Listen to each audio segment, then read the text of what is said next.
Hello friends, बरायबाय Bodo Job Info official YouTube channel दा finally नोंथांमोननि साख्रि जासिगोन नङा होमबा स' बेनो जाबाय ADRE एग्जाम दाखालि पास जानायफोरनि दा नोंथांमोना गोबां नेगासिनो दंमोन बेनो जाबाय स्किल टेस्ट स' स्किल टेस्टनि बागै आपडेट लाबोदों जेराव नोंथांमोना माखासे डिटेल्सखौ मोनग्रोसिगोन देन बेनिफ्राय दिनै अफिसियेल नटिफिकेशन सेबायाव ओंखारगोन होनना बुंदों बिथांमोननि बादिब्ला सर्सनि बादिब्ला दा गोबाव खालामा लोगोफोर जों नायगोन डिटेल्सखौहाय बे आपडेटखौ सोर होदों दा जायफ्रा चेनेलाव गोदान नोंथांमोना साबस्क्राइब खालामना ला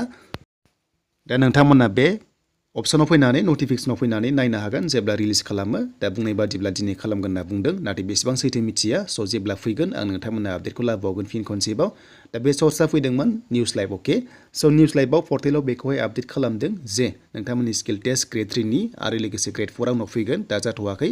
दा स्किल टेस्टआ ग्रेड 3 ओंखारग्रोबाय डेटआ दा बेनो जाबाय 21 डिसेम्बर अके स' 21 डिसेम्बराव नोंथांमोना बेयाव एसएमएस लिरनाय नुदों 21 डिसेम्बराव नोंथांमोननि स्किल टेस्टआ जागोन होनना बुंदों अके स' बेयाव नोंथांमोननि ग्रेड 3 हिसाबै नाथाय ग्रेड 4आ जाथ'वा भाइभा टेस्टआ जाथ'वा स' नोंथांमोना भाइभा लागोन नालाय जेराव 26,000 दङ टटेल पस्टआ स' बिदिब्ला लोगोफोर नोंथांमोननि स्किल टेस्टआ जागायसिगोन आरो एडमिट नोंथांमोना 14 डिसेम्बराव मोनगोन अके स' 14 डिसेम्बराव मोनगोन बायदि जानानै दङ 7 डेजनि सिगां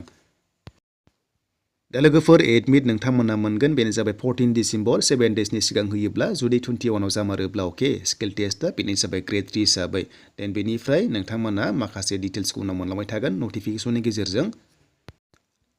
आरो लोगोसे नाम्बारा जाबाय नोंथांमोननि मार्क्सआ 25 स' बेयाव नोंथांमोना मोजां स्किल टेस्टखौ होनांगोन कम्पिउटार टेस्ट नोंथांमोनखौ लानाय जागोन जेरै एक्सेल शीट बानायनाय हमना ला पावार पइन्ट बानायनाय हमना ला नोंथांमोननि माखासे टाइपिं टेस्ट नायनाय इमेल सेन्डिं खालामनाय बेफोरबायदि माखासे डिटेल्सआ फैयो अके स' लोगोफोर बिनिफ्राय हमना ला एग्जाम्पल दाखालिनि काटअफआ 130 लाबाय जेनेरेल हिसाबै 130 अब्ला 150 बेबायदि थाङोब्ला स' नोंथांमोना मोजां नाम्बार लानो हानांगोन 25 आव 20 आरो हमना ला एग्जाम्पल 136 फोर थांदोंमोन नालाय एसटिपि काटअफआ अब्ला डिग्री लेभेलाव स' 20 मोनोब्ला नायदो नोंथांमोना 156 अब्ला 156आ मोनहैसिगोन नाथाय बे नङा जे नोंथांमोना स्किल टेस्टआव मोजां नाम्बार मोनथारनांगोन बे नङा स' नोंथांमोननि मार्क्सआ जुदि मोजां खाबा 8 मोनबानो 8 जागोन नालाय आरो खायसे हमना ला